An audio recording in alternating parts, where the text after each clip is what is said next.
আসসালামু আলাইকুম এভরিওয়ান, কি অবস্থা সবার? Welcome to my channel. Meherun Bhuiyan Mim. So এ তো একটা ছোট্ট ব্লগ নিয়ে চলে আসলাম। এটা ছিল আমি সকালে ঘুম থেকে ওঠার পর। সো আমি সকালে ঘুম থেকে উঠে একটু বারান্দায় যাই, যেহেতু চোখে আলো না লাগলে আমার ঘুম ভাঙে না। দেন আমি ইউনিভার্সিটি চলে যাই, যেহেতু আমার ওই দিন ২টা এক্সাম ছিল।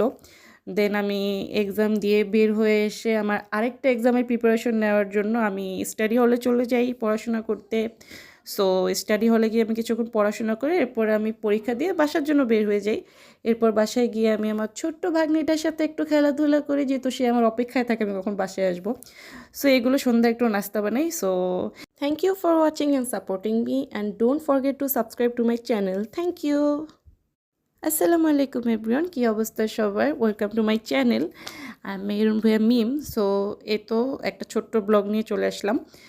এটা ছিল আমি সকালে ঘুম থেকে ওঠার পর। সো আমি সকালে ঘুম থেকে উঠে একটু বারান্দায় যাই, যেহেতু চোখে আলো না লাগলে আমার ঘুম ভাঙে না। দেন আমি ইউনিভার্সিটি চলে যাই, যেহেতু আমার ওই দিন ২টা এক্সাম ছিল। দেন আমি এক্সাম দিয়ে বের হয়ে এসে আমার আরেকটা এক্সামের প্রিপারেশন নেওয়ার জন্য আমি স্টাডি হলে চলে যাই পড়াশোনা করতে। সো স্টাডি হলে গিয়ে আমি কিছুক্ষণ পড়াশোনা করে এরপরে আমি পরীক্ষা দিয়ে বাসার জন্য বের হয়ে যাই। এরপর বাসায় গিয়ে আমি আমার ছোট্ট ভাগ্নিটার সাথে একটু খেলাধুলা করি, যেহেতু সে আমার অপেক্ষায় থাকে আমি কখন বাসায় আসবো।